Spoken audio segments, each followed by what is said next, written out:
Hey guys, welcome to Comics with Bueller. As always, I'm Bueller. These are old interviews I've done at Comic Cons that were on live streams. They're like 3 or 4 hours long. I've cut them up so you guys can see them individually. There's people like Jim Starlin, Ming Chen from Comic Book Men, Chris Claremont, Emma Kubert, just to name a few. So do me a favor, check them out. They are a little bit dated, but they are a lot of fun, and I look quite a bit different on these videos as well. But there'll be a playlist so you can check them all out. And at the end of this video, a new video will be able to click on to see that interview. So anyways, take your time, watch them, enjoy them, and I'll see you at the end of the video. Since you've gotten back in the Comic-Con swing, I know you do a lot of Comic-Cons when they were happening. Oh, the Comic-Con swing. Yes. And how was it coming back out here in the Pacific Northwest and meeting all your fans again? It's been like 2 years since you've been here, and people are like, "We want to see Chris again." Well, and did it feel pretty good? I will not fault their enthusiasm. I had a great time. Met lots of wonderful people, and ideally look forward to doing it again. Yeah. Do you have another con lined up right now? Oh, some small ones here and there, but the next major one is New York in October. Yeah. And then C2E2, Nice. beginning of December. Nice. So, when everything kind of shut down, what was your thoughts? I mean, because you do a lot of cons. That was kind of your thing. I mean, did you kind of get a little depressed? Because I know you like to talk to your. I sit there and I watch your line, and you talk.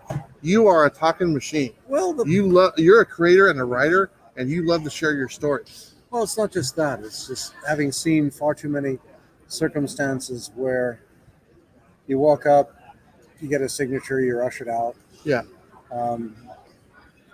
It's no fun. I mean, people are standing in queue for a long, long time. And from my perspective, I want to try to give each one, silly as it sounds, their money's worth. Sure.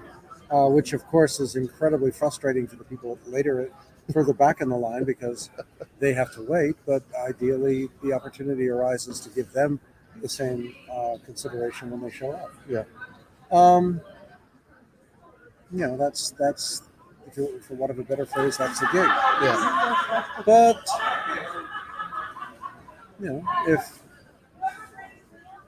if everybody has a good time, they'll want to come back and do it again. That's right. That's right. Do you have any idea how many books you've signed in your lifetime? Quite a few. I mean, I know it's a crazy question, but no, do you remember the first time you signed a book? Specifically, probably not. It was New York back in the 70s. Thanks. Yeah, thank you. But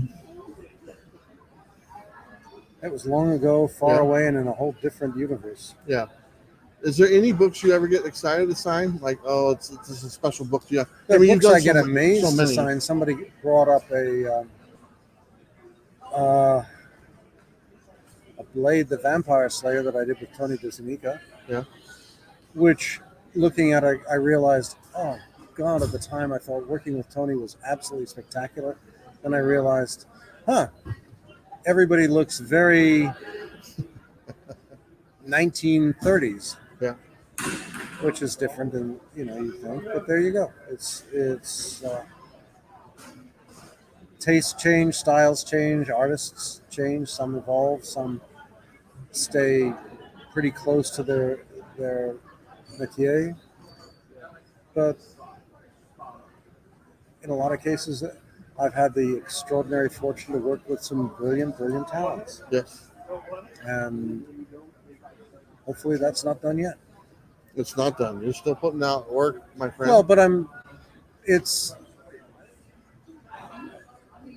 the thought of discovering somebody new and exciting and unexpectedly cool. As a matter of fact, I'm working with an artist now on a book I can't talk about, but he's wonderful. Mm-hmm. It's not traditional superheroes in my sense of the word, but it's really, really cool. And the editor's happy, I'm happy. Hopefully the artist is happy, and hopefully when it comes out, the audience will be happy. Now, without giving away too much of this book, is this an independent book or is it put out by a publisher? I'm under contract, Sure. so Okay. I don't It's going to be by I Marvel. can't play outside the box. Okay. So it's going to be a Marvel book. Is what Oh you're yeah, saying. yeah. There you go. Very Yeah, it's a cool. mini series that hopefully will launch sometime late summer or early fall. I hope. Yeah. Just keep posted. It'll be announced in due course by the office, There you go. and we'll see where it goes. Sounds good. The office sends me advanced copies, so I'm looking forward to it. Looking at my newest Chris Claremont collection add-on. Well, fingers crossed on There you go. all sides. I'm working on a one-off one-off issue. There you Um, it seems I've left a lot of loose ends in my career. So. go. Well, I mean, what you did. I mean, you've heard. There's nothing I can say to you that you haven't heard before. Obviously, because You never know. You've done so much great work. I mean, the X-Men. What you did on the X-Men will never be repeated, because the time and effort that you put into that book, the years and years and years of constant storytelling that go together. That's the thing that people don't. I don't think that's appreciated in today's day and age for comics. To make a story that goes for years and years and years, and they all tie together, is amazing.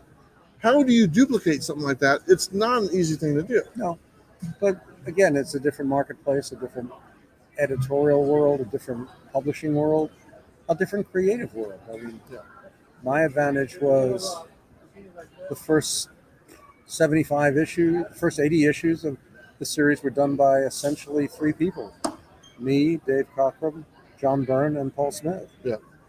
That kind of synergy you don't have anymore. But most importantly, in terms of X-Men, was the opportunity to do all this work on brand new characters that had no history other than what we evolved over those 70 plus issues, that had no character other than what I gave them in text, and Dave and then John gave them in visuals. With Logan, you have to figure, okay, Dave started it, John kind of went further with it, but then Frank came in, and Frank Miller came in and laid the foundation from which every subsequent presentation of him derived, much like Dark Knight. He did with Dark Knight. So it's, as I've been saying, a synergy of the writer and the correct artists. Again, it's with respect to the New Mutants, it was me and Bob McLeod, but fundamentally after that, me and Bill Sienkiewicz. Yeah. Taking the original templates and shining them in all sorts of different directions. Yeah. Much to our excitement. I was always a fan of Excalibur, and I love that series. Well, it was a little different. Oh, it's meant to be, but yeah. The frustration from my perspective in terms of Excalibur was that Alan is just as good a writing storyteller, Alan Davis, as he is a visual storyteller. So when he came back on the book after I'd left and was writing and drawing it himself, I found myself intensely eager to see what each issue would bring, and incredibly incredibly irked that Alan could do it without me. Yeah. It wasn't fair. Without you, there you go. Well, no, it's look. Alan is among the very, very best. Always has been, always will be. And